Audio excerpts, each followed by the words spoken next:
The rumble of a tired engine echoed through the dimly lit parking lot as Alice Parker eased her worn-out sedan into a vacant space outside Bennett Industries. She checked the dashboard clock, 6:45 p.m., barely on time for her evening shift. Her heart pounded with a mix of relief and trepidation as she glanced over her shoulder into the back seat, where her 3-year-old son, Ethan, sat strapped into his car seat.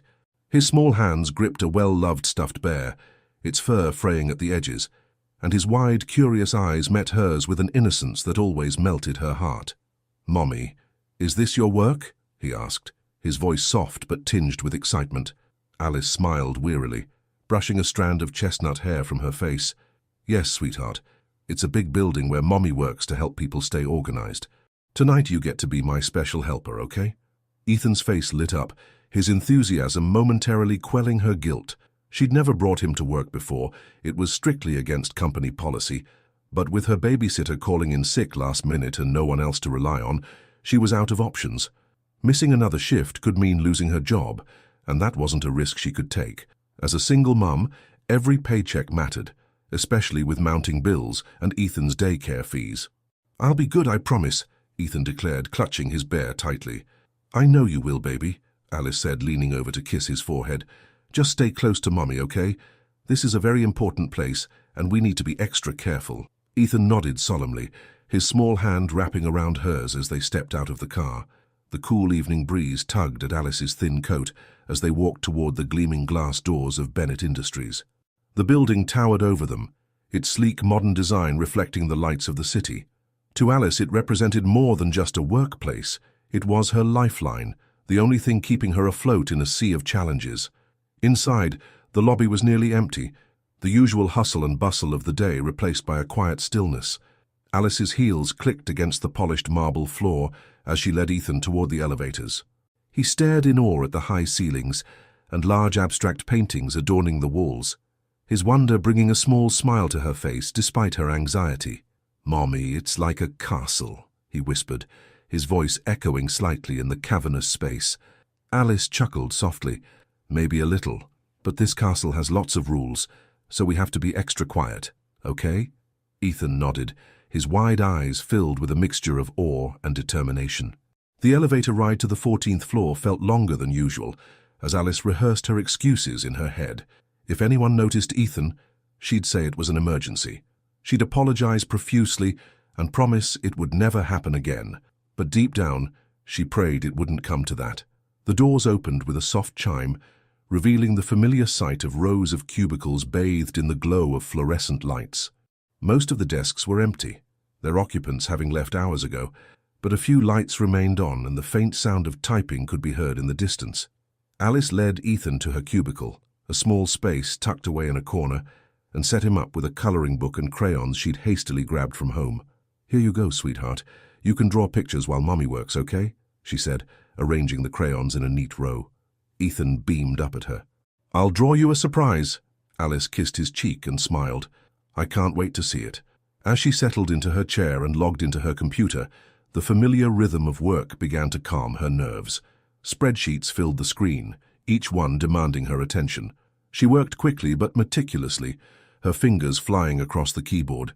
Every now and then, she glanced at Ethan, who was engrossed in his coloring, his little tongue poking out in concentration. Time passed in relative quiet, the soft hum of the office broken only by the occasional sound of Ethan humming to himself. Alice began to relax, the weight of her worries momentarily lifting as she focused on her tasks. But just as she started to think she might get through the night unnoticed, a deep voice startled her. "Ms. Parker." Alice's heart leapt into her throat as she turned to see Nathan Bennett, the CEO of Bennett Industries, standing just outside her cubicle. Towering at 6'2" with a sharp jawline and piercing blue eyes, Nathan was an imposing figure. His tailored suit and air of quiet authority only added to his commanding presence. He was known for his no-nonsense approach and his ability to spot mistakes a mile away. But tonight, his gaze wasn't on her computer screen. It was on the small child sitting in the corner of her cubicle. "Mr. Bennett," Alice stammered, standing so quickly that her chair rolled back and bumped into the desk.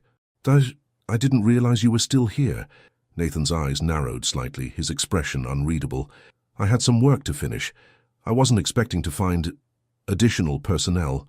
Alice flushed, her cheeks burning with embarrassment. I'm so sorry, sir. My babysitter cancelled last minute, and I didn't have anyone else to watch my son. I promise he won't be any trouble. Nathan's gaze shifted to Ethan, who was staring up at him with wide, curious eyes. The boy clutched his stuffed bear and smiled brightly. Hi, Ethan chirped. I'm Ethan. Are you Mommy's boss? Nathan's lips twitched, almost imperceptibly, as if suppressing a smile. Yes, I am. Ethan nodded, seemingly satisfied with the answer. Mommy works really hard. She's the best. Alice's face turned an even deeper shade of red. Ethan, sweetie, let's let Mr. Bennett get back to his work. But before she could guide Ethan back to his spot, the boy ran up to Nathan and wrapped his tiny arms around the man's leg, hugging him tightly. Bye-bye, Daddy, Ethan declared, his voice filled with innocent glee. The room fell silent. Nathan froze, staring down at the child in shock while Alice's breath caught in her throat. Her mind raced, trying to comprehend what had just happened. Ethan, she exclaimed, rushing forward to pull him away. I am so sorry, Mr. Bennett. I don't know why he said that. It's fine, Nathan said, though his voice was tinged with an emotion Alice couldn't quite place. He gently pried Ethan's arms from his leg and straightened his suit. Children have active imaginations. He gave Alice one last look, his expression unreadable before turning and walking away. The soft click of his shoes echoed down the corridor until he disappeared around the corner. Alice sank into her chair, her face buried in her hands. Ethan, why did you say that? She asked, her voice barely above a whisper. Ethan looked up at her, his green eyes filled with confusion. He looks like a daddy, he said simply, as if it were the most obvious thing in the world. Alice sighed, pulling him into a hug. Sweetheart, you can't just say things like that, okay? I'm sorry, Mommy, Ethan mumbled, his voice muffled against her shoulder. It's okay, she said, kissing the top of his head. Let's just finish up and go home. But even as she returned to her work, her thoughts kept drifting back to Nathan Bennett. The way he'd looked at Ethan, part surprise, part something else, had stirred a question she couldn't ignore. Little did she know, she wasn't the only one preoccupied with the evening's events. That night, Nathan sat in his penthouse staring out at the city lights, his mind racing. The boy's words echoed in his ears, and a sense of unease settled in his chest. Finally, he reached for his phone. I need you to look into someone for me, he said. Her name is Alice Parker. Alice woke early the next morning with a mix of exhaustion and lingering embarrassment from the previous night's events. Sunlight streamed through the thin curtains of her small apartment, casting a warm glow on the living room, which doubled as Ethan's play area. She glanced at the tiny desk where his crayons and paper were scattered, remnants of his late-night coloring project. Ethan, still in his pajamas, padded into the kitchen, clutching his ever-present stuffed bear. His messy bedhead and bright eyes softened her mood. Good morning, Mommy, he chirped. Alice bent down to kiss his forehead. Good morning, sweetheart. Did you sleep well? Yeah, I dreamed we went to the zoo and saw a big tiger. Ethan's enthusiasm was infectious, and Alice smiled despite herself. That sounds like a fun dream, she said, ruffling his hair. Maybe we can go to the zoo someday soon. As she prepared breakfast, her thoughts wandered back to Nathan Bennett. The man had always seemed like a distant figure, someone whose presence was felt more than seen, with his strict policies and reputation for excellence. She'd never had a personal interaction with him until last night, and the encounter had left her rattled. Ethan's innocent declaration, "Bye-bye, Daddy," replayed in her mind like a broken record. She cringed at the memory of Nathan's expression, a mixture of shock and something else she couldn't quite place. I need to be more careful, she murmured to herself, flipping a pancake onto a plate. Ethan sat at the table, swinging his legs as he ate. Mommy, can I come to your work again? He asked between bites. Alice's heart sank. No, baby. That was a one-time thing. Mommy's work isn't a place for kids. But it was fun. And your boss was nice. He didn't even get mad at me. Alice froze for a moment, then forced a smile. Mr. Bennett has a lot of important things to do. He doesn't have time to play. Ethan nodded thoughtfully, as if considering this. Okay, but maybe he can come to the zoo with us someday. Alice laughed, shaking her head. I don't think Mr. Bennett is the zoo-going type. Meanwhile, in a sleek penthouse overlooking the city, Nathan Bennett stood by the floor-to-ceiling windows, his coffee untouched on the table behind him. He hadn't slept much, and his mind was still preoccupied with the events of the previous night. The boy, Ethan, had been unexpectedly charming, with his bright smile and unfiltered honesty. But it wasn't just the child that lingered in Nathan's thoughts. It was Alice. She'd been flustered, clearly uncomfortable, yet there was an undeniable strength beneath her nerves. Her dedication was evident. Bringing her son to work was a risk, but it spoke to her commitment to her job and her role as a mother. Nathan had already instructed his assistant to pull Alice Parker's file. It was a routine move for him. He liked to know more about the people in his company, especially those who caught his attention. His phone buzzed on the table, interrupting his thoughts. It was a text from his assistant. "File sent. Let me know if you need anything else." Nathan opened the email attachment and scanned Alice's personnel record. She'd been with the company for just under a year, working in the administrative department.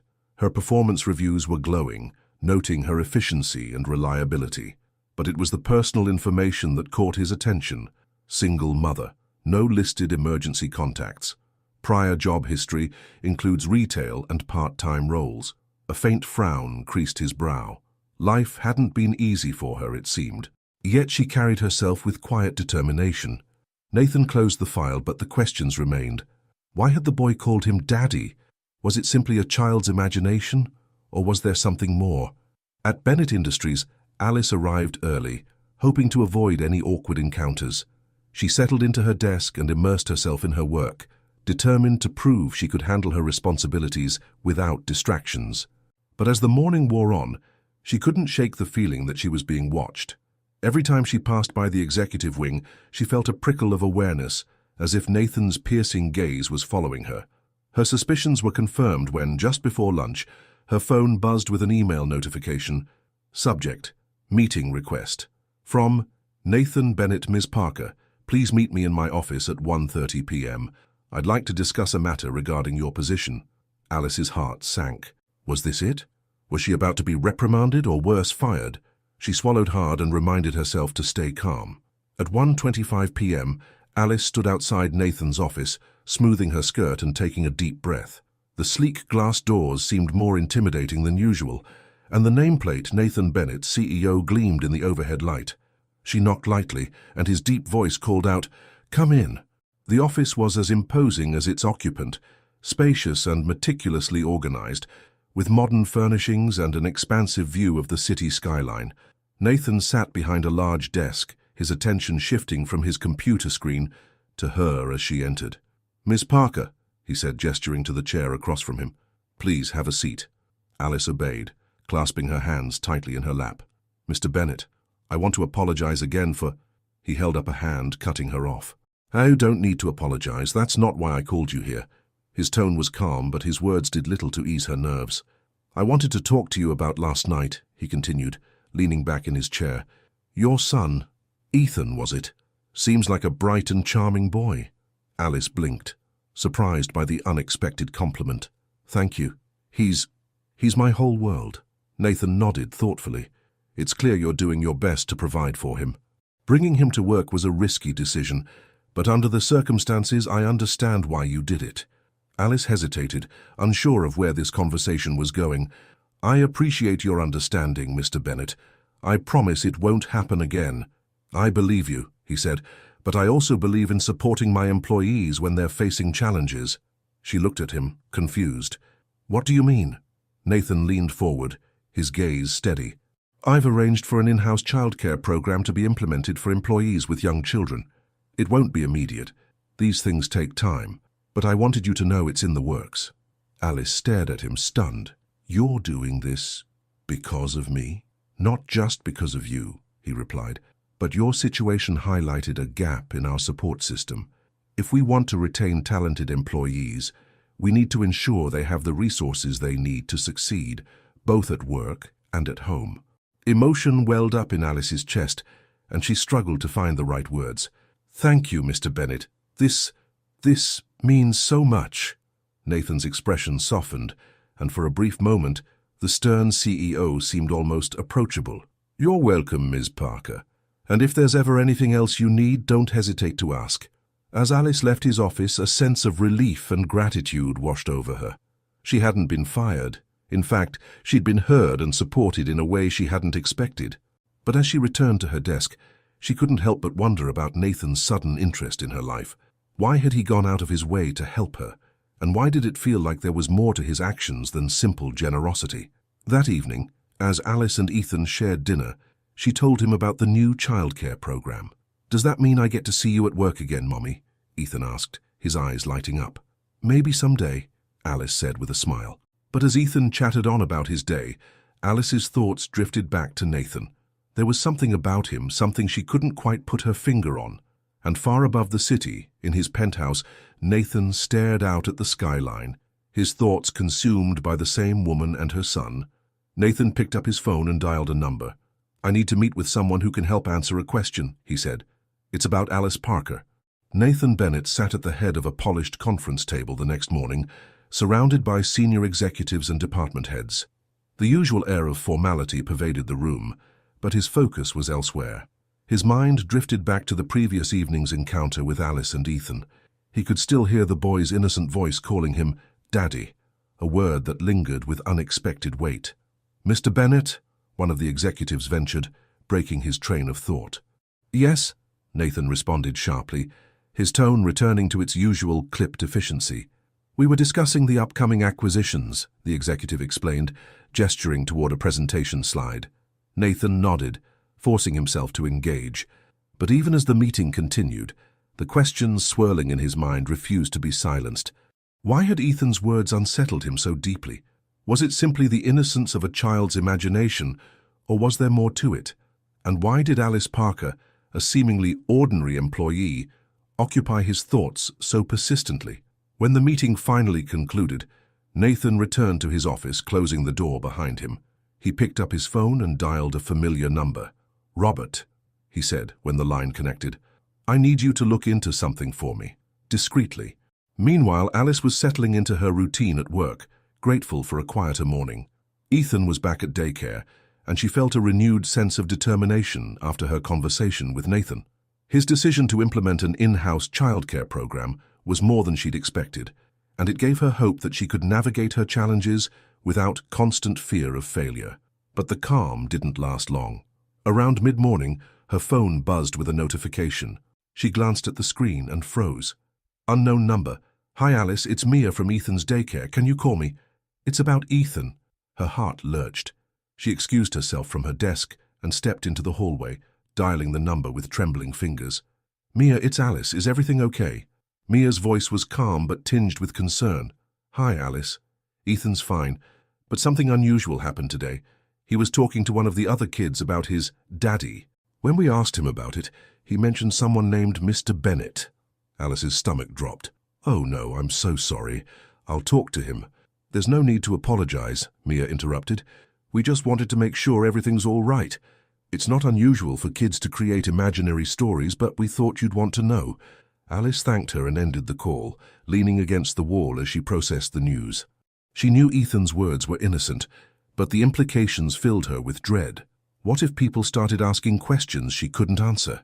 By lunchtime, Nathan's private investigator, Robert, had uncovered more details about Alice's life. "Single mother," Robert reported over the phone. "No father listed on the birth certificate. She's been on her own since before her son was born." Nathan leaned back in his chair, his mind racing. "No father at all?" "None officially, but—" Robert hesitated. "But what?" Nathan pressed. "There's a chance the boy's father could be someone she doesn't want to talk about, or someone who doesn't know," Robert said carefully. "It's not my place to speculate, but it might explain the absence." Nathan ended the call with more questions than answers. He'd never pried into an employee's personal life before, but this situation was different. He couldn't ignore the strange pull he felt toward Alice and Ethan. That evening, as the office began to empty, Nathan found himself walking the quieter corridors, drawn toward the administrative department. He wasn't sure what he intended to do, perhaps just check in with Alice and ensure she was coping. When he reached her desk, she was engrossed in her work, her brow furrowed in concentration. "Ms. Parker," he said, startling her. Alice looked up, her face flushing with surprise. "Mr. Bennett, I didn't hear you." "I wanted to check in," he said, his tone measured. "Are you managing all right? After last night, I imagine things must feel a bit Unsettled, Alice hesitated, unsure how to interpret his concern. "I'm fine, thank you. Just trying to stay focused." Nathan nodded, his gaze lingering on her for a moment longer than necessary. "If there's anything you need, don't hesitate to let me know." As he turned to leave, Alice called after him.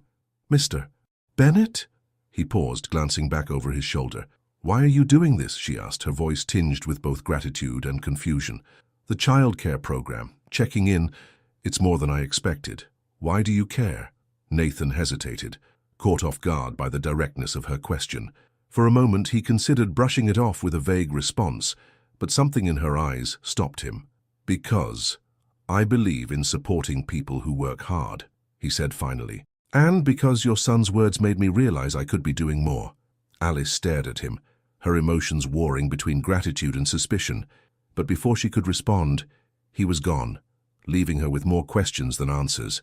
The following weekend, Alice took Ethan to the park, hoping to shake off the stress of the week. The sun was shining, and the sound of children's laughter filled the air. Ethan ran ahead, his laughter blending with the others as he climbed the jungle gym and slid down the slide. Alice watched him with a mixture of pride and longing. She wished she could give him more, a bigger home, more adventures, and maybe even the father figure he deserved. But life hadn't turned out that way. She was so lost in thought that she didn't notice the man approaching until he spoke. "Miss Parker." Alice turned, her eyes widening in surprise. "Mr. Bennett?" Nathan stood there, dressed casually in a crisp button-down shirt and dark jeans, a far cry from his usual suit-and-tie demeanor. "What are you doing here?" she asked, her voice tinged with disbelief. "I was taking a walk," he said simply, though the coincidence felt too perfect. His gaze shifted to Ethan, who was now running toward them, his face lighting up when he saw Nathan. "Hi, Mr. Bennett," Ethan called, waving enthusiastically. Nathan crouched down to the boy's level, his usually serious expression softening. "Hi, Ethan, are you having fun?" Ethan nodded eagerly. "Yeah, I climbed all the way to the top of the jungle gym. Want to see?" Nathan glanced at Alice, silently asking for permission. She hesitated, then nodded, unsure of what else to do. As Ethan led Nathan toward the playground, Alice followed, her heart pounding. She watched as Nathan interacted with her son, his demeanor surprisingly natural and kind. "You're pretty good at this," she said when they returned to her side. Nathan shrugged, a faint smile playing on his lips. "Kids are honest. It's refreshing." Alice couldn't argue with that. As the afternoon wore on, the three of them fell into an easy rhythm. Nathan helped Ethan build a sandcastle, and Alice found herself laughing more than she had in weeks. For a moment, it felt like they were a family, a thought that both warmed and terrified her. Later that evening, after Ethan had fallen asleep, Alice sat on the couch, replaying the day in her mind. She couldn't deny the connection she felt with Nathan, but she knew it was dangerous to let herself hope for something more. At the same time, Nathan sat in his penthouse staring out at the city lights. The day had left him feeling something he hadn't experienced in years, a sense of purpose beyond his work. But the unanswered questions about Alice and Ethan still gnawed at him. He couldn't shake the feeling that their lives were more intertwined than they appeared. Nathan Bennett stood at the window of his penthouse late that night, staring at the glittering skyline. The city stretched out before him, alive and vibrant, yet he felt an unfamiliar weight pressing down on him. His life had always been carefully compartmentalized, work, success, and occasional charity to ease his conscience. But now, thoughts of Alice and Ethan refused to leave his mind. "Why does it matter?" he muttered to himself, his voice barely audible over the hum of the city. Yet deep down, he knew the answer. There was something about the way Ethan had called him Daddy with such innocence, something about Alice's quiet resilience and the way she carried the weight of the world on her shoulders without complaint. It stirred something in him he couldn't ignore. The buzz of his phone broke his thoughts. Robert's name flashed on the screen. "Tell me you found something," Nathan said, his voice steady but laced with urgency. "I did," Robert replied. "And it's complicated." Nathan's jaw tightened. "Go on." "I found some records that were hard to piece together. Alice Parker attended a university near here about 4 years ago. Around the same time, you gave a guest lecture at that school on entrepreneurship. She was there. She signed in to attend." Nathan frowned. "A guest lecture? That's not unusual. I've done dozens of those." "There's more," Robert continued. 9 months after that lecture, Alice left the university. There are no records of her completing her degree, but she gave birth shortly after. The timeline matches up, Nathan. The weight of Robert's words settled on him like a heavy stone. Are you saying— I can't confirm anything definitively, Robert said carefully, but it's possible that Ethan is your son. Nathan sank into his chair, his mind racing. Memories of that lecture resurfaced, a crowded auditorium, students eager to soak in his advice.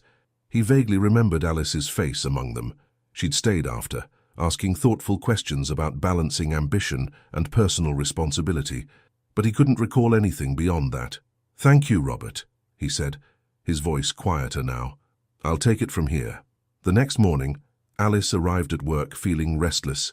The weekend at the park with Nathan had been surprisingly enjoyable, but it had also left her feeling vulnerable.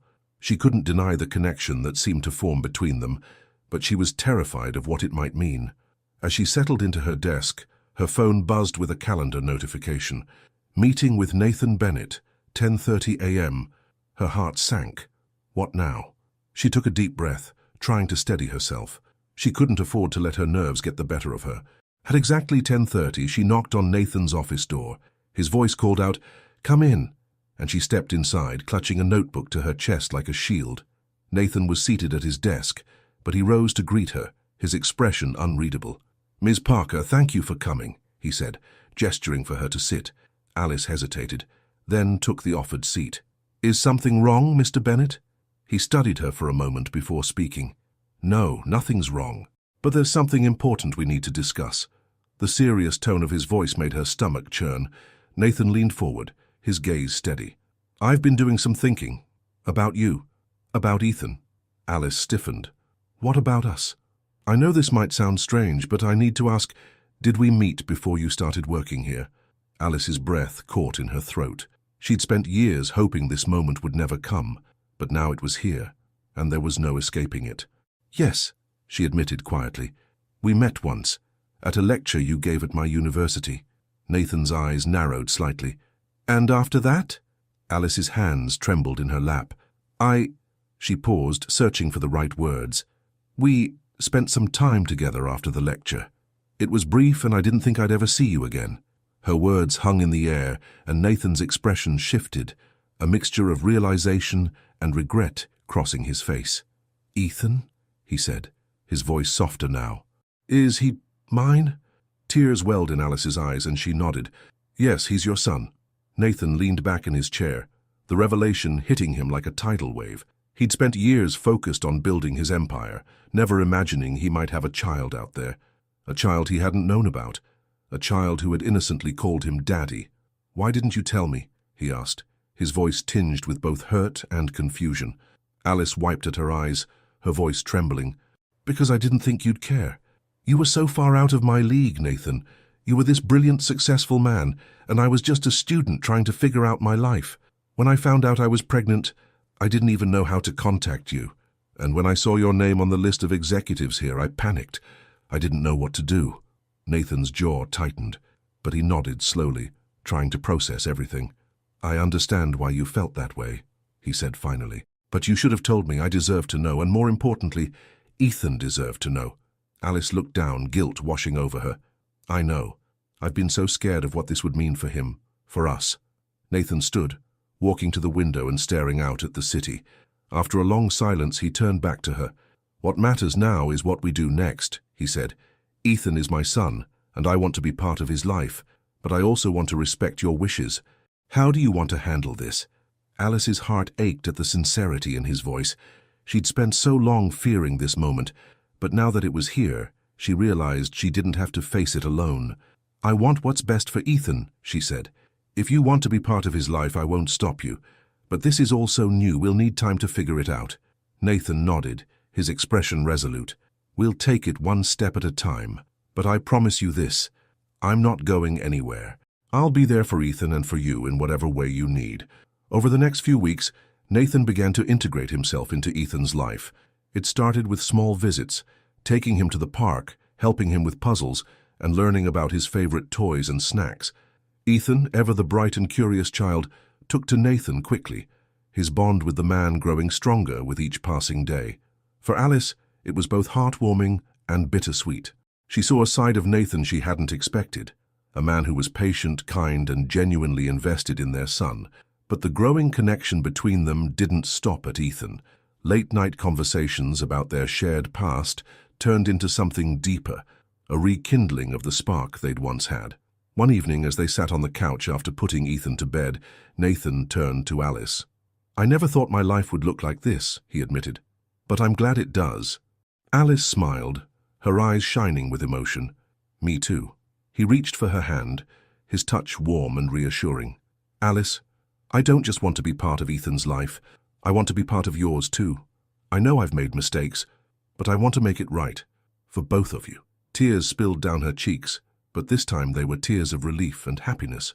"We've come this far," she said softly. "Maybe it's time to see where this can go." Nathan pulled her into his arms, holding her close as they both realized that the future, for the first time, felt full of promise. Nathan picked up his phone and dialed Robert. "I need you to dig deeper," he said. "There's something about this family I'm missing, and I need to know what it is."